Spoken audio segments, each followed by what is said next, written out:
Tengan ustedes muy buenas noches, señores. Daremos inicio, por favor, a nuestra actividad. Probablemente sea la última, como bien lo habíamos comentado, para ir directamente entonces cerrando con todo lo que viene a ser entonces nuestro programa de la gestión. Si bien sabemos, estamos haciendo repasos relacionados a lo que viene a ser la medicina transfusional, tomando en cuenta que ya son temas que nosotros los habíamos abordado dentro de lo que es la práctica, ¿no? Em, Sin embargo, era muy necesario poderlos haber determinado dentro de lo que viene a ser el programa en la parte teórica, porque definitivamente es muy necesario que nosotros sigamos teniendo conocimientos relacionados a este aspecto, debido a que definitivamente existe mucho, pero muchos errores relacionados justamente a este tipo de actividad, ¿no?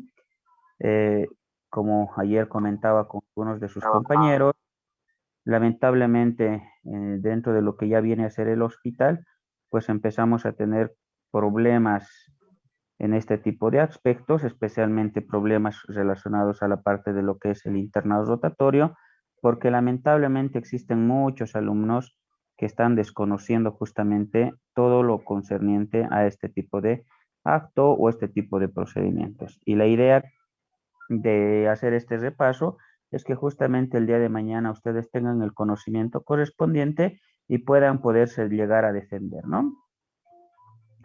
A ver, ¿a qué me refiero más o menos, no? Con esto de decir desconocer. Por ejemplo, no sabemos exactamente las indicaciones en las cuales tenemos que llegar entonces a utilizar estos hemocomponentes.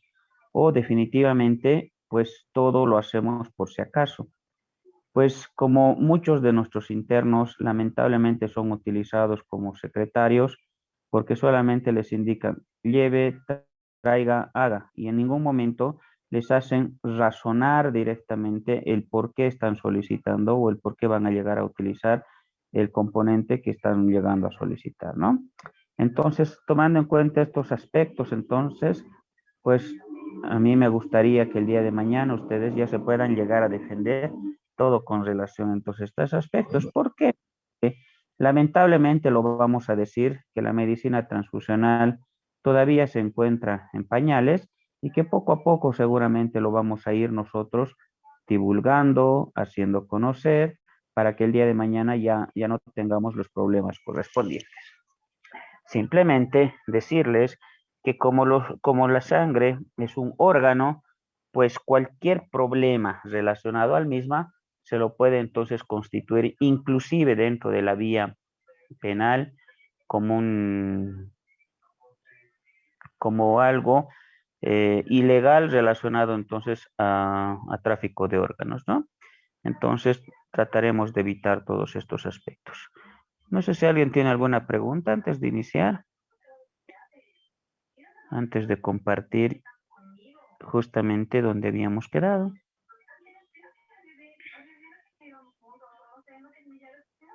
¿Ninguna pregunta?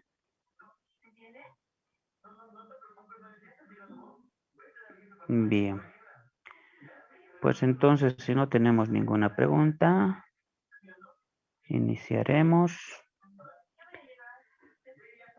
Iniciaremos con lo que nos habíamos quedado. Vamos a repasar un poquitito el último componente que hemos visto.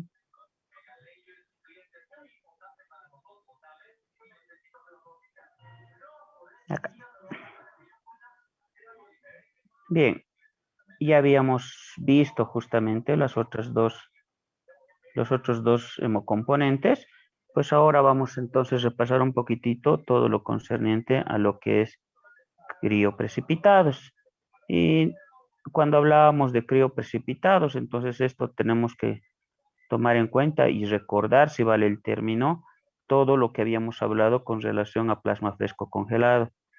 Plasma fresco congelado, si bien hemos dicho que es un elemento, un componente de la sangre que lo obtenemos a partir de la sangre total, dividiendo lo que es la parte sólida de la parte líquida y vamos a obtener solamente la parte líquida, pues que nos va a proporcionar a nosotros, especialmente hablando ya de medicina transfusional, todos los factores de la coagulación, ¿verdad? Sin embargo, cuando hablamos solamente de crioprecipitados, estamos hablando de que este componente nos va a nosotros proporcionar factores de la coagulación, pero específicos.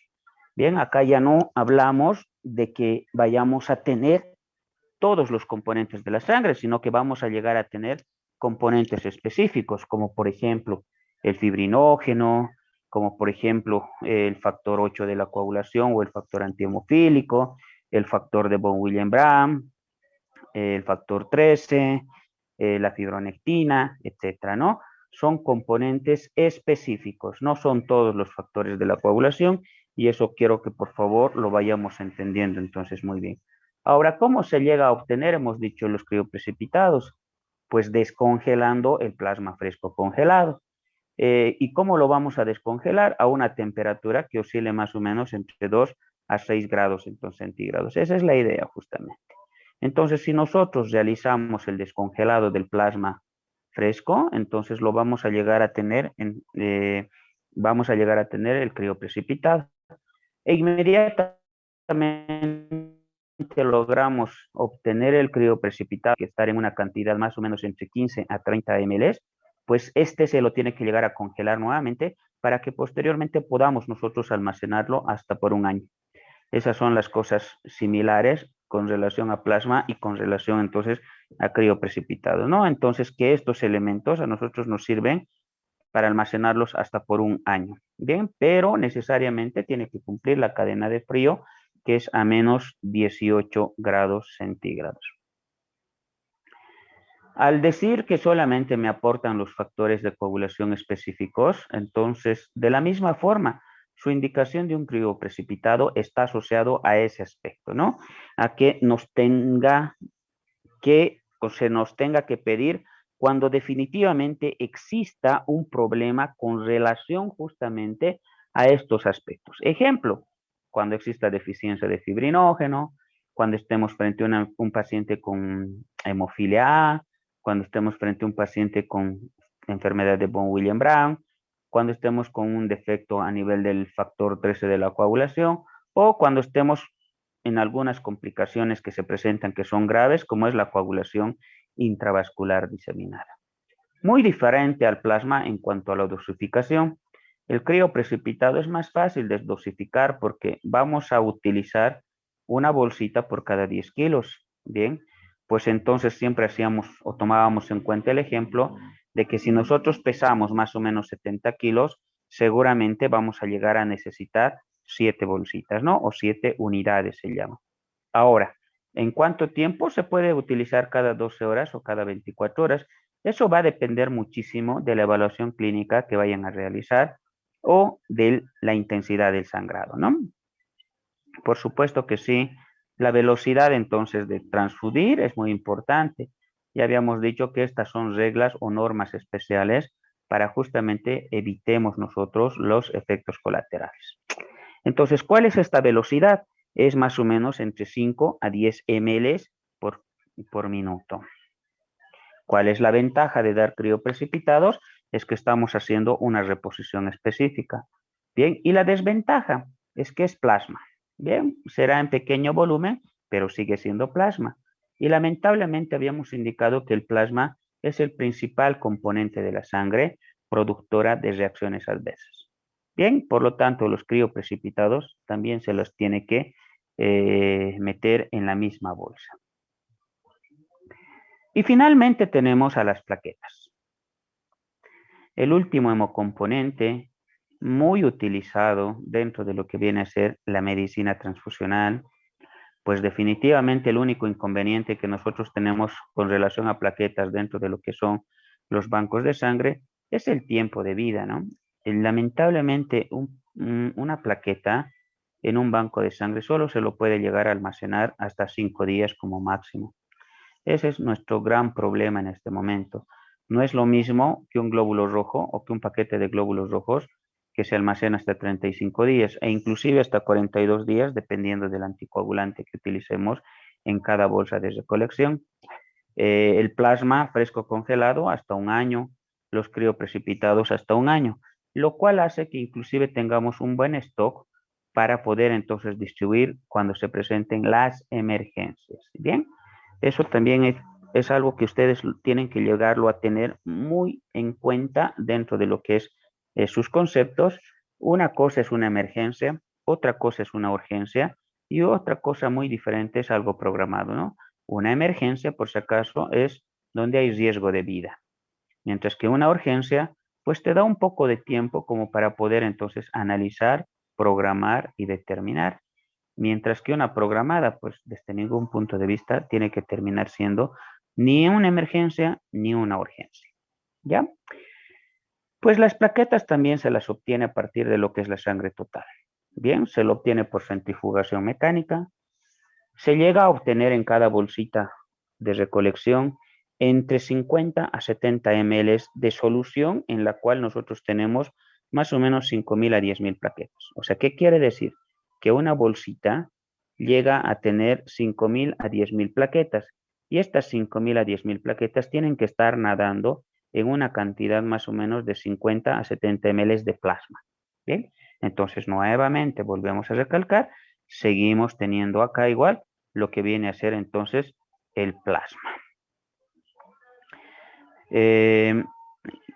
Una de las características que nosotros no podemos dejar de pasar de lado es que estas plaquetas ya sean almacenadas en banco o nosotros estemos transportando para ser entonces administrador, estos tienen que estar en agitación constante o si ustedes quieren en movimiento constante, porque lamentablemente en el momento en que ustedes dejen de realizar la agitación, se va a ir perdiendo la efectividad entonces de las plaquetas o se van a ir destruyendo o muriendo, si vale el término, las plaquetas. Por lo tanto, en los bancos de sangre, de igual forma, el equipo que se contiene es el que le va a mantener a este tipo de servicios o a este tipo de células, mejor dicho, de manera en movimiento constante. Y nuevamente recalco, solamente me puedo almacenar hasta 5 días. ¿Cuáles son las indicaciones para pedir plaquetas? Pues tenemos que pedir cuando exista un trastorno, ya sea en la función o en la cantidad de las plaquetas. O sea, muchas de las veces cometemos este error de que tenemos 200.000 plaquetas, pero lamentablemente estas plaquetas habían sido insuficientes en cuanto a su funcionalidad. Bien, pues entonces yo tengo que estar seguro que no tengo este tipo de trastorno. Generalmente, esta deficiencia cuantitativa se van a presentar en los pacientes que se encuentran bajo tratamiento de enfermedades hematológicas o enfermedades oncológicas. Con seguridad les tengo que decir, donde más necesidad de transfundir plaquetas son en este tipo de pacientes. Por eso es que muchas de las veces ustedes encuentran en las redes sociales la necesidad de donantes. ¿Por qué? Porque bajo el método que se utiliza casi en todos los bancos de sangre, se requiere un donante por cada unidad de plaqueta. Ese es un gran problema. Mientras que en algunos lugares, como por ejemplo en el Banco de Sangre del Hospital Jaime Mendoza, nosotros ya hacemos la cosecha de plaquetas a través del método de aféresis. ¿Cuál es la diferencia? En que en el método de aféresis ustedes pueden llegar a obtener 7 unidades, 10 unidades, hasta 20 unidades de un solo paciente o de un solo donante. ¿Bien? ¿Por qué? Porque el equipo definitivamente solo selecciona las plaquetas, mientras que en el método manual ustedes tienen que sacar sangre total y a partir de la sangre total recién lograr la separación de las plaquetas. Esa viene a ser la gran diferencia entre lo que es el método manual y el método por aféresis, ¿ya? Por eso siempre se determina una unidad recolectada por aféresis, a cuántas unidades de recolección de plaquetas por el método convencional se equivale, pues entonces muchas veces al tratamiento que necesitamos, ¿no? Tomando en cuenta un término medio. Sabemos que los pacientes tienen un peso que oscilan más o menos entre 70 o 80. Estamos hablando como promedio.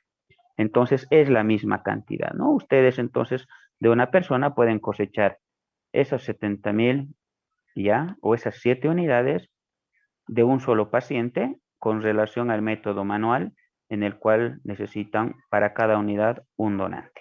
Esa es la otra gran diferencia. Dos aspectos que quiero que esté muy claro. Se debe realizar profilaxis de transfusión de plaquetas en aquellos pacientes que tengan un recuento de 10,000. Bien, entonces, aunque no tenga sangrado su paciente. Eso es muy importante, ese concepto, por favor, porque se cometen muchísimos errores. Entonces, ¿qué quiere decir? Si su paciente están ustedes valorando y encuentran que tiene 10,000 y le preguntan si tiene algún desperfecto o alguna sintomatología y este les dice que ninguna, pues por más que esté estable hemodinámicamente, a este paciente lo puedes dejar sin transfundir. Tienes la obligación de transfundirle plaquetas, ¿de acuerdo? Aunque exista riesgo de que se puedan presentar efectos colaterales. Pues, ¿por qué? Porque en el momento en que este paciente empiece a sangrar, no lo vas a poder recuperar. Por eso es un tratamiento profiláctico, ¿ya? Sin embargo, también se tiene que hacer tratamiento profiláctico en aquellos pacientes que tienen que ser sometidos a procedimientos invasivos o a procedimientos quirúrgicos, y siempre y cuando las plaquetas se encuentren por debajo de 50,000. O sea, ¿qué quiere decir? La condición para que un paciente pueda entrar a un procedimiento invasivo con relación a plaquetas es que el número de estas se encuentren por encima de 50,000. Bien, entonces, por ejemplo, si yo llego a tener 40,000 plaquetas, ¿ya? Y me tienen que operar el día de mañana de apéndice, pues no puedo ser intervenido, porque no estoy cumpliendo el protocolo de llegar a los 50,000 o por encima de 50,000. Pues entonces en estos pacientes, aunque no tenga sangrados, solamente por el hecho de decir que tengo que entrar a una cirugía, le tendré que transfundir. Siempre existen peros. El pero está relacionado a cirugías del sistema nervioso central o a cirugías de la vista. En estos dos tipos de cirugías, la característica o la cantidad de plaquetas que uno tiene que llegar a tener es 100,000, ¿ya? Esa es la única diferencia. Entonces, solamente en ese tipo de cirugías, las plaquetas tienen que estar por encima de 100,000. Ahora, lo que siempre se ha determinado, no se aconseja transfundir plaquetas en las enfermedades autoinmunes. ¿Bien? ¿Cuál es la dosis? Igual que el crioprecipitado, una unidad por cada 10 kilos. Bien, por lo tanto, entonces, como sabemos que nuestros pacientes como término medio oscilan entre 70 y 80 kilos, más o menos necesitamos 7 a 8 unidades. Y la cantidad, sabiendo que lo mínimo que tiene una bolsita es 5,000 y lo máximo es 10,000, generalmente vamos a llegar a transfundir entre 35,000 a 70,000 plaquetas. Esa es la idea justamente para que justamente nosotros nos demos cuenta a cuánto debería llegar o a cuánto debería subir el total de plaquetas. La velocidad, igual que en los crioprecipitados o igual que en el plasma, a 5 a 10 ml por minuto cada unidad. ¿Cuál es la ventaja de dar plaquetas solamente? Reposición específica. Y la desventaja, como también estas se encuentran nadando en plasma, pues las reacciones adversas. Reacciones febriles, alérgicas y la más temida, la injuria o las microembolias pulmonares, las cuales pueden provocar inclusive hasta la muerte del paciente.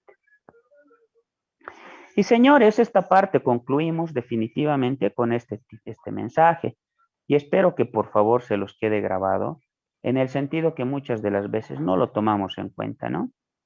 Señores, los médicos trabajamos con seres humanos. Por lo tanto, no nos tenemos que dejar mandar con los resultados del laboratorio. Para hacer cualquier tipo de solicitud, por lo menos les estoy hablando en el ámbito de la medicina transfusional, tenemos que saber el dato clínico del paciente. ¿Por qué? Porque los médicos tratan pacientes y no tratan resultados de laboratorio. ¿De acuerdo? Pues ese era justamente lo que a nosotros nos faltaba con relación entonces a medicina transfusional. No sé si alguien tiene alguna pregunta antes de continuar. Como les digo, con eso estaríamos terminando.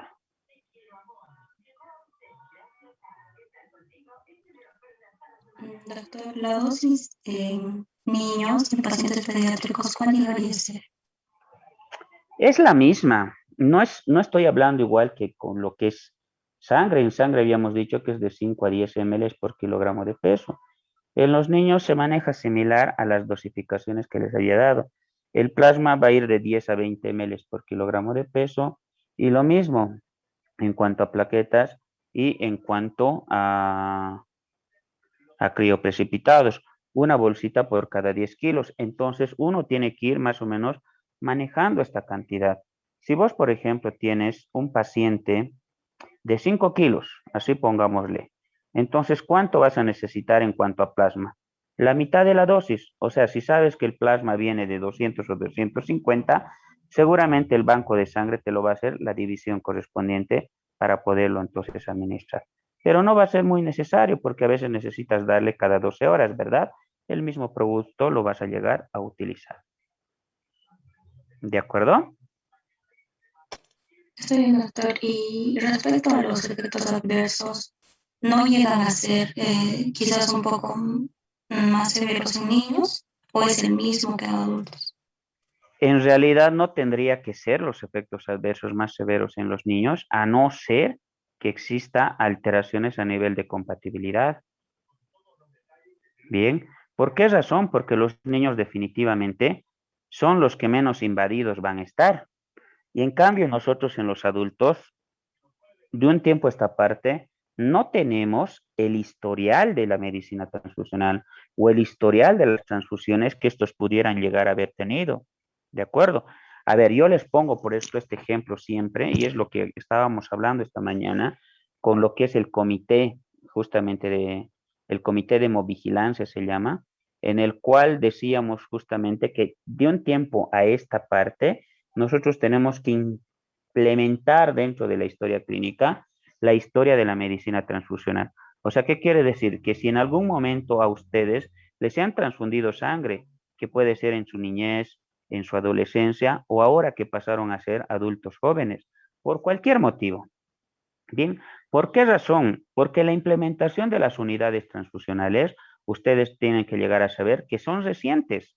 Bien, antiguamente, si vale el término, les hacían transfusiones pues a como pensábamos que estaba bien.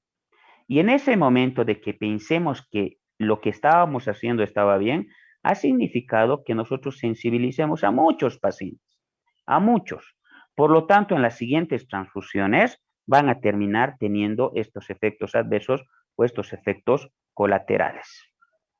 Bien, se están dando cuenta entonces, ese es el gran problema que se ha suscitado con este tipo de aspectos relacionados a la medicina transfusional. Es así que hoy en día, pues se está, o sea, ya es un decreto ministerial que todos los hospitales, especialmente de segundo y tercer nivel, cuenten con una unidad transfusional. ¿Por qué? Porque esta unidad o este servicio es el que se va a encargar directamente de hacer nuevamente la rectificación del grupo sanguíneo, pruebas cruzadas relacionadas a, por ejemplo, que no tengan otros grupos especiales, que no existan anticuerpos en el paciente y que no tengan anticuerpos o grupos alterados o anticuerpos irregulares en el paciente que va a ser transfundido, etcétera, para poder escoger el mejor producto, si vale el término, en cuanto a medicina transfusional. Solamente, a ver, les pongo un ejemplo. Cuando ustedes ya saben, tienen un historial, ¿verdad? Que saben que a veces utilizan tenis número 40, pero sin embargo, en zapatos es número 38. Pero, ¿quién es la única persona que sabe? Cada persona. ¿Por qué? Porque ya nos ha pasado, ¿verdad? La primera vez nos hemos pensado que calzábamos 40, hemos llevado un zapato 40 y resulta que era grande. Bien, y muchas veces hemos tenido que dejar de usarlo o tenerlo que ir a devolver. ¿Por qué? Porque varía en cuanto a lo que son zapatillas o en cuanto a lo que son zapatos. ¿De acuerdo? Es lo mismo. En este caso, nosotros no sabemos cuál es el historial de cada persona con relación a este tipo de aspectos. Y con seguridad les puedo decir, ahora como nosotros, por lo menos en el Hospital Jaime Mendoza, nos estamos inmiscuyendo muchísimo a este tipo de aspectos, pues estamos haciendo nosotros, si vale el término, una biblioteca en la cual ya tenemos plasmados los anticuerpos irregulares que estamos encontrando en nuestros pacientes. Y cuando hacemos el antecedente de recordarles si en algún momento estos recibieron sangre, pues existe el positivo. ¿Ya? Entonces, ese es el gran problema, señores, y muchos de nosotros, hasta el grupo sanguíneo hemos llegado a cambiar por la sensibilización que pudimos haber tenido con relación a otro grupo de sangre que nos pudieron haber transfundido. ¿De acuerdo, Pamela? Sí, gracias. ¿Alguien más? ¿Alguna pregunta? ¿Alguien más? ¿Alguna duda, consulta? Bien, muy rapidito vamos a hacer o les vamos a recordar pues la parte de lo que son los efectos adversos a la transfusión, pero los efectos graves. ¿De acuerdo? Esa es una cosa que también tenemos que llegarlo a saber. ¿Existen efectos adversos? Sí, pero sí, hay una parte que son efectos adversos severos, los cuales definitivamente van a poner en riesgo la vida del paciente. Y la idea es justamente tratar de que mi paciente se encuentre lo más tranquilo posible con relación a este tipo de aspectos. Ya sabemos nosotros que un efecto adverso es el conjunto de signos y síntomas no deseados, ya que se van a presentar durante la transfusión de algún hemocomponente. Bien, pues entonces, lamentablemente yo tengo que tener cuidado en ese sentido. Pueden ser estas inmediatas o pueden ser tardías. Las inmediatas sabemos que se van a empezar a presentar a los 5 minutos de haber iniciado la transfusión y estas se pueden llegar a presentar hasta 24 horas después de haber concluido la transfusión. Mientras que una tardía se va a presentar después de estas 24 horas, inclusive en algunos casos hasta 2 semanas. Por lo tanto, es lo que yo tengo que llegar a tener cuidado cuando justamente realice una transfusión de cualquier componente de la sangre. Cuando hablamos de grave, efectos adversos inmediatos severos, lo primero que tengo que saber es qué tipo de efecto adverso o qué grupo de efecto adverso se me está presentando. Y es así que tomando en cuenta las recomendaciones de la Organización Mundial de la Salud, tenemos 3 tipos: el leve, el moderado y el severo. Cuando solamente se presenta la categoría 1, que es la leve, pues quiere decir que el efecto adverso está localizado. ¿Localizado dónde? En el sitio donde nosotros hemos hecho la venopunción para la administración del producto. ¿Qué quiere decir? Que en el lugar donde hemos hecho la punción se puede llegar a presentar una reacción, vale decir, en la piel. Puede ser un eritema y alrededor del eritema empieza con un plurito. Entonces, ¿qué les está dando lugar a ustedes? Les está orientando a que definitivamente su paciente se está sensibilizando con el producto. Y al decirnos que se está sensibilizando con el producto, seguro que en el siguiente paquete que le transfundamos, se va a presentar una reacción mucho más severa. Por lo tanto, ¿qué vamos a hacer en estos casos? Primero, anotar el evento. Segundo, tenemos que disminuir la velocidad de la transfusión. Y inmediatamente le vamos a dar, en caso de que este paciente refiera mucho prurito o dolor, un analgésico o un antialérgico. Bien, y con eso, en teoría, se tiene que solucionar el problema. Pero si yo no logro solucionar el problema con esto, pues definitivamente tengo que pensar que se va a presentar más signos y más síntomas. Y esto ya significa que estaría en una categoría moderada y no así en una leve. Por ejemplo, que ya el paciente empiece con fiebre, el paciente empiece con escalofríos, el paciente empiece con urticaria, ya generalizada, esté ansioso, tenga cefalea, esté con palpitaciones, pues entonces me dice, Dios mío, este paciente definitivamente está realizando un efecto colateral, un efecto adverso moderado o categoría 2, el cual ya me va a empezar a poner en riesgo inclusive la salud de mi paciente. En estos casos tengo que llegar a pensar las posibilidades causales. Puede ser una reacción transfusional febril no hemolítica, que está descrita, que son las que más frecuentemente se presentan, una reacción anafiláctica, ¿bien? O que en algún momento el producto que estoy transfundiendo se me ha contaminado. Bien, puede ser, por ejemplo, que yo no he cumplido el tiempo para transfundir un paquete globular, por ejemplo. El tiempo máximo hemos dicho que es 6 horas. Pero si ustedes transfunden en más de 6 horas, por ejemplo, 8, 10, 12 o 24 horas, pues quiere decir que le están transfundiendo a su paciente un caldo de cultivo y por lo tanto ese producto puede ya estar contaminado. Y por lo tanto, no sería raro de que este paciente empiece a presentar una reacción adversa. Ahora, ¿qué tengo que hacer en estos casos? Primero, suspender la transfusión. O sea, no puedo seguir insistiendo en querer administrar este producto cuando sé que mi paciente ya está un efecto colateral moderado. Posteriormente, ¿qué hago? Mantengo una vía periférica con una solucioncita, porque a partir de esta le voy a ir administrando lo que el paciente necesite. Por ejemplo, si hay una urticaria, un antihistamínico.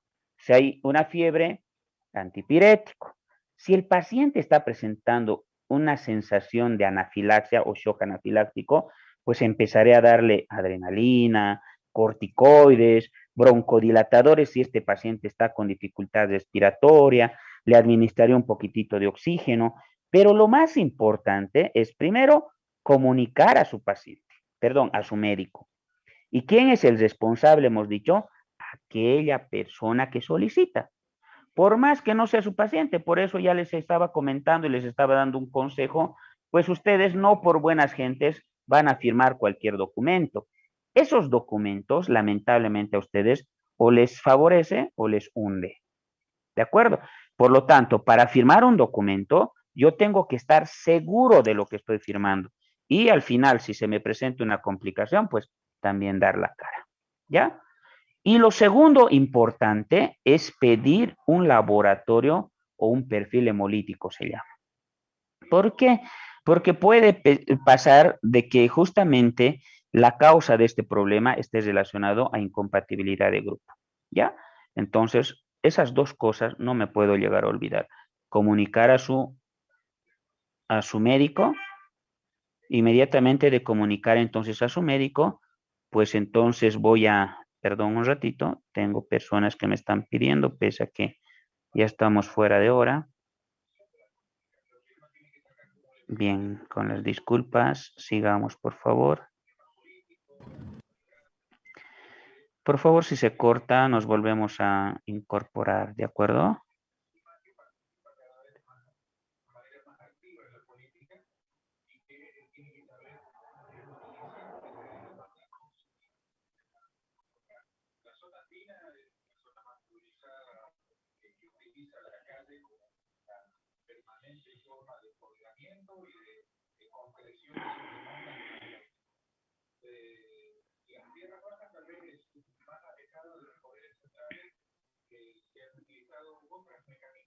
Bien, estábamos acá. Pues entonces decíamos que las dos cosas más importantes que tengo que llegar a realizar es notificar a su médico tratante y pedir el perfil hemolítico, ¿ya? Si no hay mejora con lo que yo estoy haciendo mientras llegue su médico, pues yo tengo que pensar que estoy en una categoría 3 o severa. ¿Y cómo me voy a dar cuenta que ya estoy a este nivel? El paciente está hipotenso, taquicárdico, tiene hemoglobinuria o sangrado a través de lo que es la orina, o sangrados inexplicables por orificios naturales, dolor torácico, dificultad para respirar, dolor lumbar, cefalea, etc. Pues esos son datos de severidad e inclusive el paciente está entrando en shock, ¿ya? Aquí las causas probables, incompatibilidad de grupo, bacteremias por contaminación del producto, sobrecarga de volumen porque no me di cuenta que el paciente tenía miocardiopatía dilatada o definitivamente, como puede provocar el plasma, puedo hacer una injuria pulmonar o la complicación llamada TRALI, ¿no? Que sería lo más grave que nos pueda llegar a pasar. ¿Qué tengo que hacer? Inmediatamente comunicar al servicio de unidad de cuidados intensivos. Tengo que seguir haciendo medidas de salvataje, como tener una vía permeable, tener la vía aérea permeable, proporcionarle oxígeno. Si quiero, utilizo nuevamente adrenalina. Por si acaso la adrenalina no se utiliza directamente por vena, se tiene que dar por vía intramuscular. O si ustedes quieren por vía subcutánea. tienen que darle corticoides o broncodilatadores.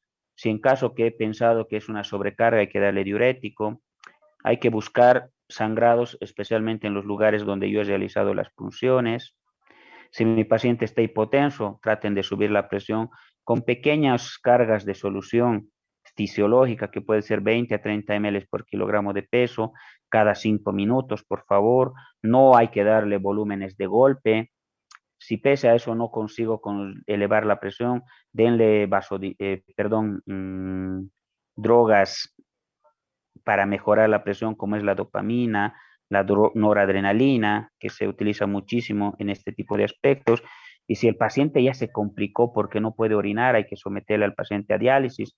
Y si definitivamente salen los cultivos y me dicen que el producto estaba contaminado, tendré que iniciarle antibióticos de amplio espectro.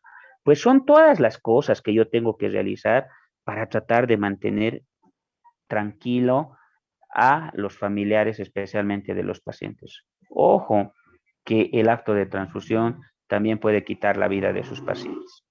Y los efectos tardíos, señores, reacciones hemolíticas retardadas, púrpura posttransfusional, enfermedad de injerto versus huésped, sobrecarga de hierro y lo más grave que nos podría llegar a pasar son las infecciones, son las enfermedades infectocontagiosas, ¿no? Como contagiarme de chagas, malaria, sífilis, citomegalovirus, hepatitis B, hepatitis C, HTLV-1, 2, VIH, herpes virus, etcétera, que a nadie le gustaría. Y como conclusión y recomendaciones de estos, podría decir que toda sospecha de una reacción adversa a la transfusión inmediata se debe informar inmediatamente al banco de sangre, al médico responsable y a la unidad transfusional. Generalmente, estos efectos adversos se pueden llegar a presentar hasta en el 2%, especialmente en los pacientes que ya han sido politransfundidos. ¿Ya? Ahora, los pacientes que reciben transfusiones regularmente, nuevamente recalcamos, están en mayor riesgo. Las infecciones por transfusión son las complicaciones tardías más serias que nos pueden llevar a provocar problemas, especialmente legales. Un paciente inconsciente o un paciente anestesiado, ¿cómo se van a dar cuenta que puede estar haciendo un efecto adverso? Primero, que se van a tornar hipotensos sin otra causa. Bien, ustedes le han estado transfundiendo glóbulos rojos o plasma y de por sí se empieza a bajar la presión. Entonces ahí les está dando un dato de que está haciendo una reacción adversa.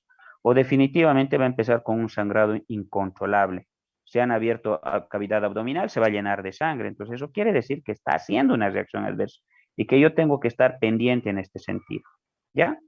En un paciente consciente que sufre una reacción adversa, los signos y los síntomas, nuevamente recalcamos, pueden aparecer a los minutos, 5 minutos hemos dicho. Y es suficiente 5 a 10 ml de sangre o del hemocomponente que estemos dando para que se presente entonces la reacción adversa. Si es una reacción severa o categoría 3, por favor hay que pedir ayuda. Probablemente sea la última clase que realicemos, a no ser que saquen algún otro comunicado, porque definitivamente inclusive me dijeron que yo tenía que presentar las notas ya hasta el 20.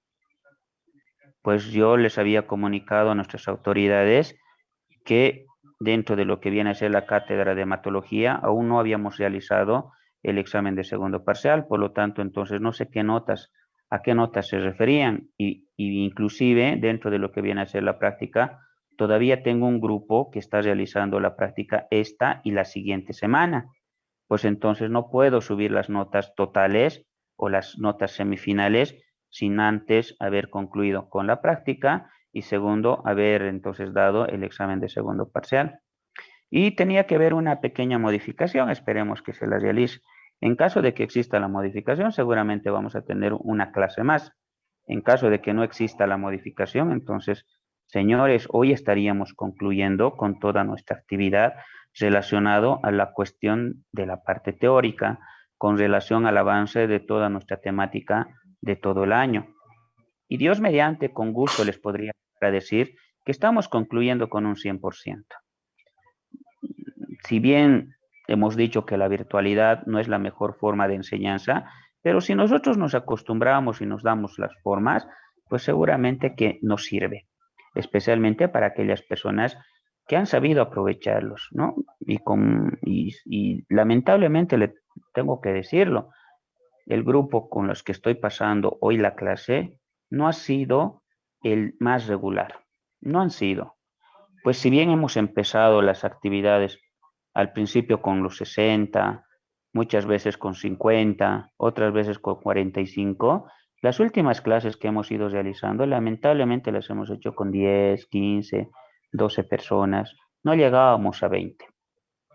Por eso en un momento dado yo le solicité a su representante de curso poder unificar dos cursos, ¿no? El grupo 4 y el grupo 3, para aprovechar justamente la misma clase, porque yo les llevo, si vale el término, al mismo tiempo. O sea, nadie se atrasa ni nadie se adelanta con relación al avance de materia, pues, teórica. ¿Ya? Ese es lo único, tal vez, que podría decir que en su momento determinado a mí me llegó a decepcionar, pero para aquellas personas que supieron aprovechar, pues mis felicitaciones. Todas estas cosas se estarán dando cuenta, las vuelvo a recalcar o a repetir en la parte de la práctica, y es lo mismo que se les llega a preguntar cuando ustedes realicen ya su ámbito hospitalario, vale decir su internado rotatorio. Y es lo mismo que les preguntan cuando ustedes ejercen la profesión. Y es lo mismo que les piden cuando ustedes realicen ya su residencia médica. Con las disculpas del caso de los residentes, por ejemplo, ayer venía el residente 2 y el residente 1 de cirugía, cuando ellos habían solicitado plasma congelado. ¿Para qué? Entonces les hacemos llamar y les preguntamos si era lo mismo pedir plasma fresco congelado que plasma congelado. ¿Y para qué servía? ¿Verdad? Y lamentablemente tuvimos que hacerle estas preguntas alrededor de los internos, para que ellos también se den cuenta que desconocen muchos conceptos con relación a esto. Y terminaron pidiéndose disculpas. ¿Por qué? Porque no sabían. Segundo, valores normales en hematología. Nos pedían plasma fresco congelado, porque no había sido plasma congelado, sino era plasma fresco congelado, pero con un paciente que tenía un tiempo de protrombina normal. Y si nosotros volvemos a recordar medicina transfusional, habíamos dicho que el plasma no se transfunde por transfundir, ¿de acuerdo? El plasma es el principal productor de reacciones adversas. Y por lo tanto, entonces yo tengo que tenerlo mucho miedo. De verdad le tengo que dar cuando yo necesite. ¿Y cuándo es cuando voy a necesitar? Es cuando yo tengo un trastorno de la coagulación por algún defecto de los factores de la coagulación. ¿Por qué? Porque sabemos que el plasma fresco congelado es el que a mí me va a proporcionar todos los factores de la coagulación. ¿De acuerdo? Entonces, señores, con esas conclusiones, pues entonces yo les tendría que agradecer por su paciencia. Tal vez a muchos no les ha llegado a gustar la materia o a muchos sí, pero definitivamente de un tiempo a esta parte sí está existiendo más médicos que se están inclinando a realizar entonces la especialidad. Bien, no sé si tienen alguna pregunta, consulta o duda antes de finalizar con lo que es el avance de materia y hablar un poquitito de su examen.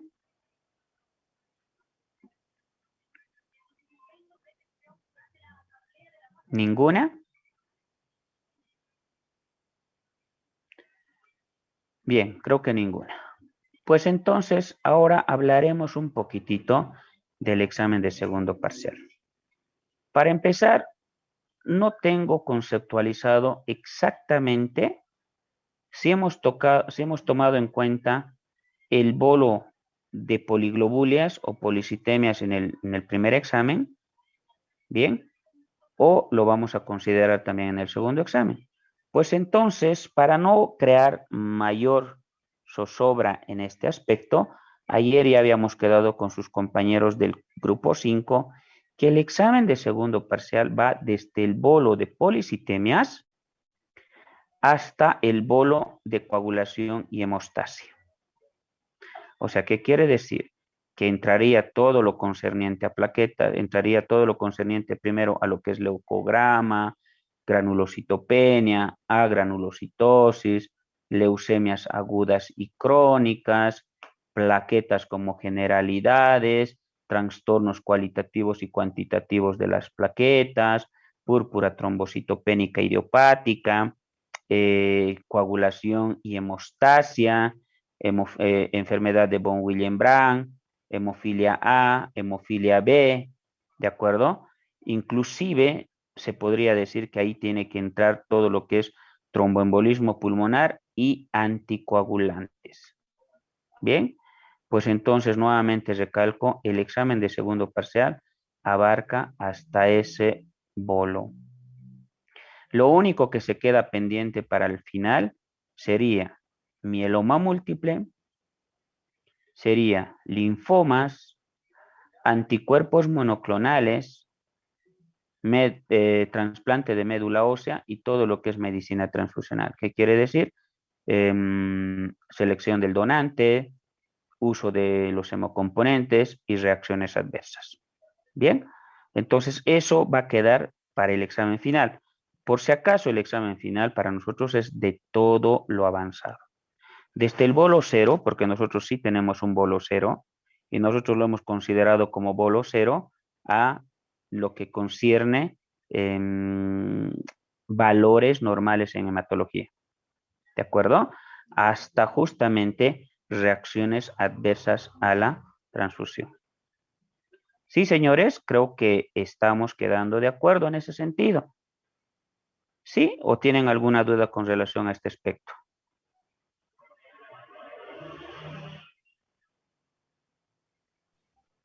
Está claro, doctor. Bien, Sí, doctor, está bien. Doctor, tenía una duda. La parte de poliglobulias, ¿no lo dimos en el primer parcial? por eso, como le decía, doctora, para no crear zozobra o motivo de discusión, hemos indicado que va a volver a entrar en la segunda parte. Doctor, buenas Está bien, tardes. doctor. Muy bien. Sí, Buenas tardes, dígame. disculpe, doctor. Más o menos sabe cuánto tiempo va a ser o las preguntas y a qué hora va a ser Decime. el examen. No, todavía no sé la hora. Eso se los voy a hacer llegar, obviamente, no el mismo día, sino un día, 2 días o 3 días antes. Voy a tratar de buscar un horario en el cual justamente la red esté, si vale el término, expedita. Bien, porque su examen es el martes. Dado que hay horas en las cuales lamentablemente está muy consumido y por eso se llegan a tener problemas en los cuales, perdón que les tenga que decir y discúlpenme a aquellas personas que les pueda llegar a molestar esto que voy a decir. Están utilizando muchos argumentos los alumnos para poder repetir dar su examen, que he tenido problemas con la red, que la red se ha caído cuando muchas veces es mentira, que doctor, como estoy trabajando, he dado mi examen en la calle, que no había estado cargado mi celular, que no tenía el cable o mi cargador, o que definitivamente me han robado mi celular. Miles de excusas. Doctores, ya no busquemos excusas. Definitivamente yo creo que en este momento tenemos que saber ser responsables y tenemos que ser pues sinceros con nosotros mismos. Si no estudié y no quiero dar el examen o si no estudié y me tengo que sacar entonces uno, pues definitivamente tendré que asumir ese tipo de responsabilidad. ¿De acuerdo? Entonces no le busquemos excusas a las cosas que nosotros mismos pues lo provocamos. Ahora, una cosa que les tendría que decir es que si ustedes están haciendo la clase virtual, no tendrían por qué estar caminando muchos por las calles. A algunos se les entiende porque están trabajando, pero muchos de nosotros no. Simplemente estamos de paseo por las mismas y ahí es donde justamente extraviamos bien nuestro material de estudio y obviamente nos ponemos en problemas, ¿no? Pues no busquemos que se presente este tipo de situación o eventualidad. Bien, por lo tanto, nuevamente les recalco, por favor, hay que irse preparando. Si es necesario tener el celular al lado, tener algunos que cuentan con una tablet o con su laptop, ¿no? Cosa que si algo pasa con la laptop, ahí está el celular, como para poder seguir rindiendo mi examen. Pero tengo que darme las formas también, señores, y no terminemos siendo comodones en este tipo de aspectos. ¿Ya? Ahora, si llegara a pasar por cualquier motivo, alguna eventualidad, por favor, no es directamente que me vengan a molestar, si vale el término, a nosotros. El conducto regular, ustedes ya la saben, ¿no? Presentar su carta al director con los motivos, el director presentará a la comisión y si éste tiene un sustento valedero, seguramente se les permitirá volver a dar un examen respectivo. O caso contrario, si no tiene el respaldo valedero, pues lamentablemente pues quedará en nada. ¿Ya? Entonces hay que seguir el conducto regular en todos, señores. No solamente yo les digo en mi materia o en mi cátedra, en todas las actividades que nosotros vayamos a desempeñar. Eso habla muy bien de la persona y habla de la responsabilidad que nosotros tenemos. ¿Sí? Ahora, en cuanto a la cantidad de preguntas, similar a del primer parcial. No sé si van a ser 14 o 16 preguntas. Cada pregunta o vamos a ver si valen 2 o valen 2.5, pero más o menos esa es la cantidad de preguntas que van a tener. El tiempo, nos han indicado siempre, especialmente el tipo de examen que vamos a realizar, que es de opción múltiple, 1 minuto por pregunta. Por lo tanto, si son 16 preguntas, pues a máximo tendrán 20 minutos. ¿Ya? No va a haber más tiempo para dar el examen.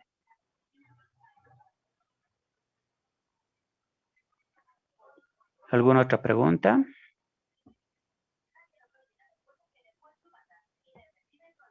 No sé si lo he respondido con eso, su duda, doctora.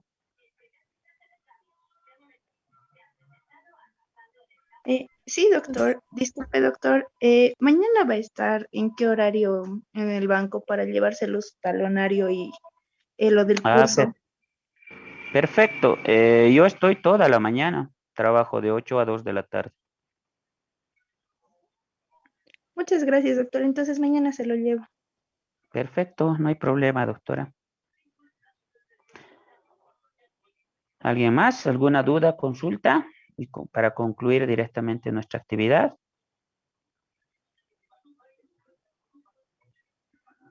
Bien. Si todo está claro, señores, entonces, nuevamente, si es la última clase, agradecido con la participación de los que siempre han estado presentes, agradecidos por la tolerancia que en su momento se ha presentado por diferentes aspectos, ya sean por problemas de red, ya sean por problemas de corte, que en muchas ocasiones me ha pasado, ya sean por problemas de trabajo, que muchas veces a veces no alcanzaba las clases porque ustedes bien saben que durante la pandemia no había hora de salida en el trabajo, muchas veces podíamos estar 12 o a veces 18 o a veces 24 horas dentro de lo que viene a ser nuestra actividad laboral. Esa es la gran diferencia que existe entre los docentes que también trabajan en un hospital, ¿no? Tal vez no es una excusa, pero de todas formas creo que son los que más les van a ayudar a ustedes en cuanto a las experiencias porque definitivamente si ustedes van a un hospital extranjero, la mayoría de sus docentes son docentes asistenciales. O sea, ¿qué quiere decir asistencial? Que al mismo tiempo que trabajan en una institución, están dictando la cátedra. ¿Por qué? Porque es re fácil solamente ser el otro tipo de docentes que están al frente de un escritorio y que evidentemente les van a dar conocimientos científicos relacionados a todo lo que está escrito, pero jamás con una experiencia vivida, ¿no? Que es la gran diferencia, por si acaso.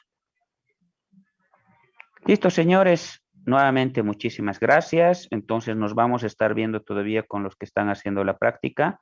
Uno, y segundo, pues si va a haber la modificación en cuanto a lo que viene a ser el calendario, creo que nos va a tocar todavía realizar unas 2 clases más, pero ya vamos a ir viendo si vemos una partecita más de reacciones adversas o revisamos algún otro tema que tal vez ustedes quisieran realizar. Sí, señores, o simplemente hablamos de experiencias hospitalarias o de las cosas que a ustedes les pueda llegar a pasar durante el internado. Ojo que con esto no les estoy queriendo decir que el internado es malísimo, al revés. Es una experiencia única, por si acaso, señores. Yo creo que la experiencia que ustedes van a vivir en un internado rotatorio no se va a volver a repetir, por si acaso. Bien, se les va a quedar siempre marcados para toda su vida y van a llevarse muy bonitos recuerdos tristes, recuerdos de tristeza, recuerdos de gran emoción, porque ustedes se van a dar cuenta que en el momento en que ayuden a un paciente, pues cuánta satisfacción va a crecer en su interior y eso no tiene precio. O que un paciente recuperado venga, le dé un abrazo, le dé un beso, le dé un simple gracias, muchísimas gracias, o un agradecimiento a nivel de una nota que se lo publique, no tiene precio, doctores. Y eso lo van a ir viviendo justamente cuando ustedes ya se empapen realizando lo que viene a ser el internado rotatorio. Peor aún si esto ya es al ámbito de hacer la residencia. Y obviamente ya cuando ustedes hayan realizado su meta de ser médicos de planta y grandes especialistas. ¿Sí, señores? Bien, con esto yo estaría concluyendo mi participación y nuevamente agradecerles por toda la comprensión y la atención prestada. Muchísimas gracias, señores, y nos vemos en nuestras siguientes actividades, ya sea como clase o ya sea simplemente como examen. Bien, y bueno, pues, perdón, me olvidaba antesitos de cortar. Hay muchos alumnos que han hecho su práctica especialmente en los meses anteriores que han dejado sus grupos que ustedes mismos han creado. ¿De acuerdo? O sea, han terminado saliendo. Solamente les digo que al salirse han borrado toda su información que pudieron haber compartido en su momento. Bien, entonces, si bien nosotros tenemos una copia de todos, pero lo único que les recuerdo es que algunos tipos de reclamos que pudieran llegarse a suscitar no las van a poder realizar, ¿no? Porque no tienen el material correspondiente. Bien, solamente quería recordarles ese aspecto y ese ámbito, señores.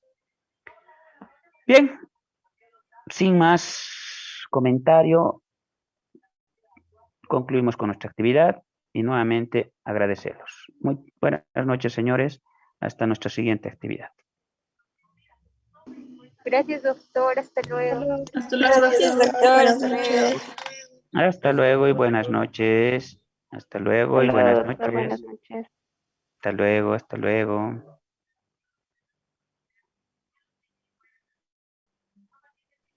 Hasta luego, doctor. Gracias. Hasta luego.